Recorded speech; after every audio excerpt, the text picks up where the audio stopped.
16장 함께 시작드리겠습니다.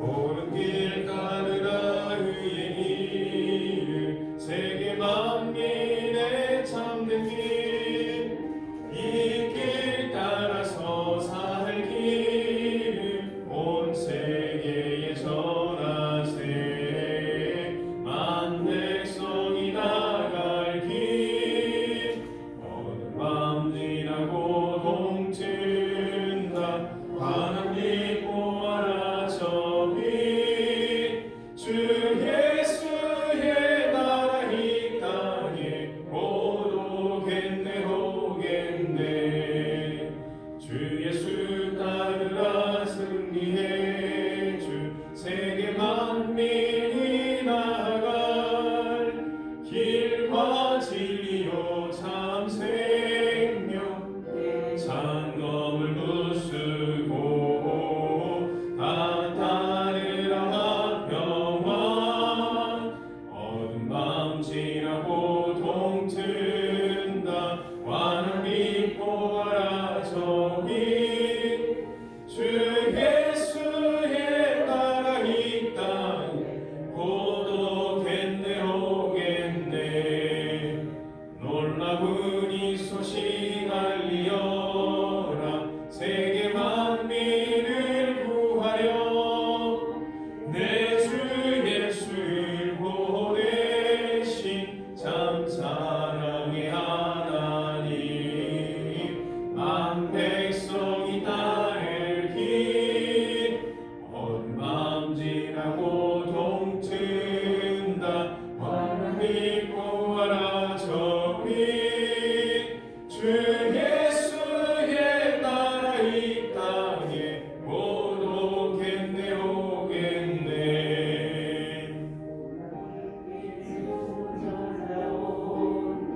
많은 백성을 구한 길 모두 나와서 믿으면 온 세상이 마침내 이 진리에 살겠네 어두운 밤 지나고 동튼 하나님 보아라 저기 주 예수의 나라 이 땅에 오겠네 오겠네.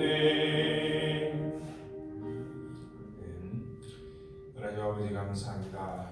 오늘 이 하루도 진리의 길 생명의 길 우리 주 예수의 길을 따라가는 복된 하루가 되게 하여 주옵소서. 무엇보다 참으로 우리 눈에는 작아 보이고 힘이 없고 미약해 보이지만 예수님을 뒤따르는 길이 가장 생명의 길임을 알게 하여 주옵소서. 주님의 길을 따라가 보면 어느덧 우리가 주님께서 주시고자 하시는 안식의 나라 평안의 나라 우리 주 예수 그리스도의 나라에 이를 줄 우리가 믿습니다.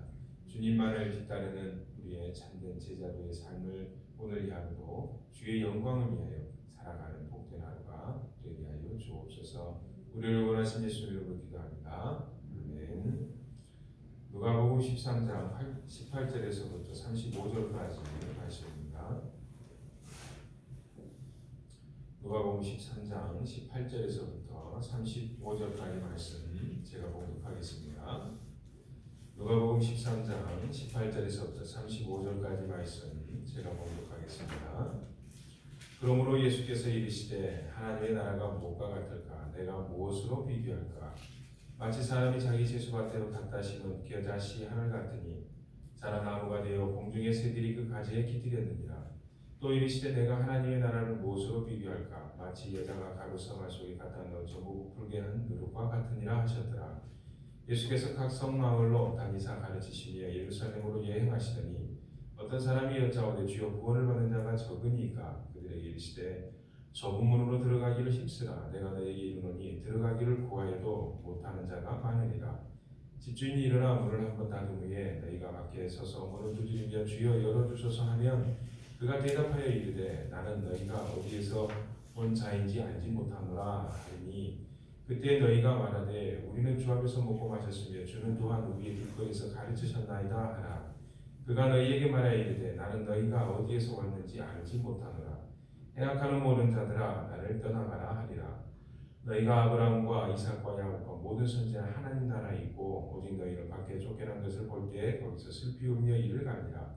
사람들이 동서남북으로부터 와서 하나님 나라의 잔치에 참여하리니 보라 나중된 자로서 먼저 될 자가 있고 먼저 될 자로서 나중될 자도 있느니라 하시더라.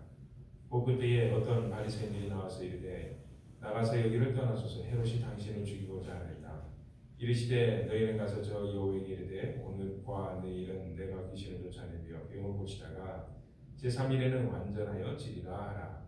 그러나 오늘과 내일과 모레는 내가 갈 길을 가야 하리니 선지자가 예루살렘 밖에서는 죽는 법이 없느니라. 예루살렘아 예루살렘아 선지자들을 죽이고 네게 파송된 자들을 돌로 치는 자여 암탉이 제 새끼를 날개 아래 모음같이 내가 너희의 자녀를 모으며 한 일이 몇 번이냐. 그러나 너희가 원하지 아니하였도다. 보라 너희 집이 황폐하여 버림바 되라. 내가 너희에게 이르노니 너희가 주 이름으로 오시는 일을 찬송할보다 할 때까지는 나를 보지 못하리라 하시니라. 아멘. 말씀은 안식일의 주제에 나온 새벽에는 성경 말씀을 해설하고 말씀을 듣는 것보다는 시간이 짧기 때문에 보통 오셔서 설교 찬송하고 설교하고 하면은 10분이나 15분 이내에 끝내는 것이 바르겠죠. 왜냐하면 하루 아침 시작하는데 설교 듣는 것보다 기도를 하기를 원하셔서 여기 오시는 것이니까요. 성경을 읽는데 교독하는데 시간이 너무 오래 걸릴 것 같아서 제가 혼자 공독을 했으니 양해를 부탁드립니다. 그러니까 성경 본문이 길면 꼭 교독을 해야 된다라는 그러한 생각들은 바꿀 수가 있겠죠. 오늘 말씀은 앞에 있는 안식일의 주제가 나온 뒤에 또 안식일의 주제가 계속되는 이야기가 나옵니다. 그 가운데에 이야기가 들어있는 형식이라 할 수 있는데 무슨 뜻이냐? 10절에 보시면 예수님께서 안식일에 18회 18년 된 사탄의 노인 아브라함의 딸을 16절에 안식일에 사탄의 매임에서 풀어주는 그 표적을 행하시죠. 그리고 내일 말씀에 14장 1절로 보면 안식일에 그렇습니다. 똑같은 수종병 든 한 사람을 두고서 시험을 두는 그러한 일들에 예수님께서 똑같이 13장 5절의 말씀을 14장 5절에서 너희 중에 누가 그 아들이나 소가 우물에 빠졌으면 안식이라도 곧 끌어내지 않겠느냐. 내일 말씀이죠. 같은 말씀을 13장 15절과 14장 5절에서 같이 하고 있습니다. 그러면 그 안에 들어서 있는 말씀도 똑같이 안식일에 비추어서 해석을 해야겠죠. 그러지 않으면 잘못된 이해들이 되기가 쉽겠죠. 무슨 말씀이냐? 오늘 말씀에 나온 18절에 있는 말씀은 다른 복음서에도 있는 말씀인데 누가복음에서 이 말씀이 이곳에 위치했을 때는 사람이 말할 때도 앞에서 안식일 이야기를 했으면 그 뒤에도 안식일 이야기하는 것이 상식적이겠죠.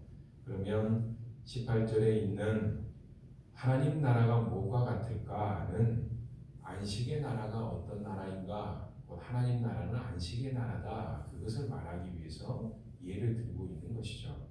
19절에 마치 사람이 자기 채소밭에 심은 겨자씨 하나를, 이거 많이 들어봤는데 그렇게 단편적으로 이해를 하시면 안 되고, 겨자씨 나무 하나를 심어져서 공중의 새들이 그 큰 가지에 깃들 정도로 풍성하고 부유하고 18년 된 여인이 치유가 돼서 하나님의 온전한 백성으로 되어가는 놀라운 그런 쉼이 있는, 주님 안에 회복이 일어나는 그러한 역사가 있는 나라가 바로 하나님 나라다라는 것을 초점으로 두고서 이해를 해야 된다라는 겁니다.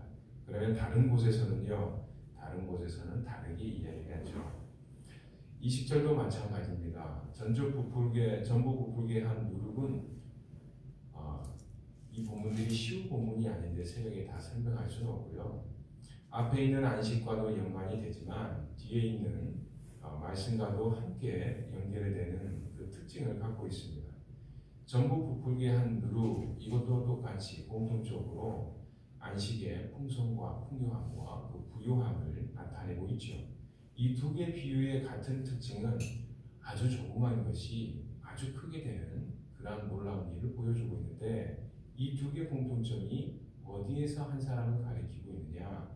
겨자씨 하나가 같이 미약하고 아주 보잘것없었던 그 당시에 그런 사람이 누가 있었죠? 예수님이 계셨죠. 누룩처럼 아무것도 아닌 것처럼 어떻게 일하는지 전혀 보이지 않았던, 그렇지만 예수님 한 분으로 시작하여서 하나님 나라가 이 땅 가운데서 어마어마하게 커져가는 그 조짐이 보였던 시대입니다. 그 작은 모습을 예수님께서 또한 보여주시는데 어떻게 연결이 되느냐? 예수님께서는 32절에 오늘과 내일은 내가 귀신을 쫓아내며 병을 고치다가 제3일에는 어떻게 되느냐? 완전해질 것을 말씀하고 계십니다. 이것 또한 비유적인 표현이죠.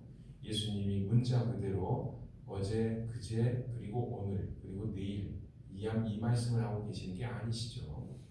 지금 사역은 귀신을 쫓아내며 병을 고치는 보잘것없는 것처럼 보일 수도 있지만, 예수 그리스도 한 사람으로 인해서 모레 제3일에는 예수님의 죽으심의 그 부활에 나를 바라보고 계시는 것이죠. 완전한 예수 그리스도의 언약의 성취가 이루어지는 십자가 그 이후에, 그때는 하나님 나라가 너희가 볼 수 있듯이 상상할 수 없듯이 커져가는 것을 누룩이 부풀게 한 것처럼 보게 될 것이다. 우리가 그것을 누가복음 이후에 사도행전의 성령 강림 이후부터 우리가 그런 것들을 볼 수가 있죠. 근데 이 하나님 나라가 누구나 다 들어올 수 있느냐? 누구나 다 들어올 수 있는 것은 아니다라는 것을 말씀을 합니다. 23절에 가면 주여 구원을 받는 자가 적습니까? 느닷없이 하나님 나라는 겨자씨 한 알이 아주 커서 공중의 새들까지 깃드는 것처럼 그렇게 커지고, 작은 한 누룩이 전부를 부풀게 할 것처럼 그렇게 커지는데, 정반대의 대조로서 하나님 나라가 그러면 그렇게 커지니까 누구나 들어갈 수 있겠네요? 라고 하는 질문의 허점, 그러니까 정확한 인지를 하기 위해서 이러한 질문들이 등장을 하는 거죠. 24절에 예수님께서 말씀하시길 아니야, 누구나 다 들어가는 게 아니다. 좁은 문으로 들어가기를 힘쓰는 자만이 들어간다 라고 말씀을 합니다. 그 하나님 나라는 들어가기를 구하여도 못하는 자가 매우 많다라고 말씀을 합니다. 좀 더 설명을 하시면서 집주인이 일어나서 문을 한번 닫은 후에는, 하나님께서 닫으신 이후에는 그 누구도 들어올 수가 없다라는 것을 강조를 하고 있습니다. 이 세상에 살아갈 때 예수 그리스도께서 하나님 나라를 사역하실 때 예수님을 반대하지 않았던 자들, 바로 앞에 나오죠. 안식일에 환자들을 고치고 치유했던 일에 대해서 반대하지 않았던 자들이 있고 반대했던 자들이 있습니다. 지금 오늘날 우리 시국에는 예수님의 그 복음을 받아들인 자들이 있고 받아들이지 않는 자들이 있죠. 그러한 자들에게 예수님께서 누구에게나 똑같이 천국의 문이 열려 있느냐? 그렇지 않다라는 것을 우리에게 말씀해 줍니다. 충분히 이 땅 가운데 살면서 기회가 충분하게 주어지지만, 충분한 기회마저도 거부한 자들이 있고, 그 거부한 자들은 하나님 나라에 들어올 수 없다라고 말씀하시는 것이죠. 그것을 어디에서 설명해 주고 있느냐? 34절의 끝부분에 보면, 그러나 나는 너희들에게 수많은 손들을 벌리고 천국으로 초대를 했지만 너희가 원하지 아니하였도다 라는 말씀과 연결이 되는 말씀이죠. 그래서 그들에게는 결국 35절에 보라, 너희 집이 황폐하여 버림받고 하나님 나라에 들어오지 못하고, 하나님 나라는 비록 지금은 작고 나중에는 어마어마하게 거대해질 거지만 그 큰 나라에도 너희들이 들어올 곳은 한 자리도 전혀 없다라는 겁니다. 어떻게 사면요? 29절에 보면 사람들이 동서남북으로부터 와서 하나님 나라의 잔치에 참여하니, 그렇죠. 유대인뿐만 아니라 동서남북의 전 세계 모든 사람들이 바로 이 하나님 나라에 들어가게 되는 그런 놀라운 연약한 게다시 하나리 거대한 나무가 되고 전부를 부풀게 한 누룩처럼 커지는 그러한 하나님 나라의 잔치가 될지라도 너희가 원하지 아니하므로 하나님 나라가 한번 닫히면 절대 들어올 수 없다라는 것을 설명을 하고 있습니다. 하나님의 나라는 안식의 나라인데 그 안식의 나라는 내가 가만히 있으면 그냥 들어가는 것이 아니고 바로 예수님께서 하시는 말씀처럼 구원받는 자는 좁은 문으로 들어가기를 힘쓰는 자들에게 주어진다라는 것을 강조하고 있는 것이죠. 그리고 전부 부풀게 한 누룩처럼 바로 예수님께서 이 땅 가운데서 예수님의 사역으로 인하여서 하나님의 나라가 시작이 되었듯이 이후에 교회 수많은 사도들을 통하여서 오늘 우리들을 통하여서 하나님의 나라가 더 확장되고 있는데 그러한 나라들 가운데서 하나님의 나라가 초청되고 또 오도록 하지만 그것을 받아들이지 않는 자들에게는 닫힌 후에는 들어갈 수가 없다라고 말씀을 하고 계시는데 시간이 가지만 여기까지 이해를 하셨으면 그 다음에 우리가 예수 그리스도를 전해야만이 알 수 있는 일들이 그 다음에 설명이 되어 있죠. 어떤 말씀이냐 25절입니다. 집주인이 일어나서 문을 한번 닫은 후에 너희가 밖에서 서서 문을 두드리며 그 다음부터가 중요한 말씀이죠. 주여 열어주소서. 누가 어떻게 하나님을 주여라고 예수님을 주여라고 고백하면서 열어달라고 할 수가 있겠습니까? 예수님의 나라에 대해서 하나님 나라에서 알지 못하는 자들은 아예 상관이 없는 자들이죠. 그들은 이미 지옥에 가든 안 가든 본인들도 관심이 없습니다. 지옥에 가서도 본인들이 왜 지옥에 왔는지조차도 알지 못할 거예요. 그러나 주여라고 부르면서 그가 대답하게 돼 나는 너희가 어디서 온지 말했는데 26절에 보면 우리는 주님 앞에서 먹고 마셨고 주님 또한 우리의 길거리에서 가르치시고 우리가 그 복음을 들었습니다 라는 하나님과 전혀 상관없이 산 자들이 아니다라는 것이 더 깊은 메시지입니다. 여기서 이해하신 만큼만 따라오시고 어쨌든 하나님 나라는 좁은 문으로 들어가기를 힘써야 된다라는 겁니다. 힘쓰지 않으면 거세한 세상의 파도 물결에 오늘은 내가 거룩한 하나님의 믿음 안에 있을지 모르지만 내일은 온전한 세상 밖에 떠내려가서 하나님 없는 삶을 살 수가 있습니다. 그렇기 때문에 주의 나의 나라에 들어가기를 힘쓰는 그러한 오늘 하루 되시기를 주의 이름으로 축원합니다. 정말로 몸과 마음과 뜻을 다해서 내 생명을 다해서 예수님을 믿는다는 게 도대체 뭐지? 라는 거에 대해서 진지하게 나의 신앙에 질문을 던지지 않으면 바로 우리가 이러한 자들이 될 수가 있겠죠. 우리도 주일날 예배 드렸고 우리도 주일날 주의 이름으로 성찬식도 하면서 먹고 마셨고 우리도 주일날 길거리에서 주의 복음을 전도하고 나도 그렇게 신앙생활 열심히 했는데 내가 천국에 못 들어가요 주님? 그러면 안 되죠. 라고 그런 날이 올 수도 있다는 것을 우리 스스로에게 오늘 내가 혹시 이런 사람이 아닐까 질문하면서 생활할 수 있어야 됩니다. 그렇게 성령의 은혜로 항상 깨어서 주의 나라에 들어가기를 힘쓰시길 다시 한번 축원드립니다. 함께 기도하겠습니다.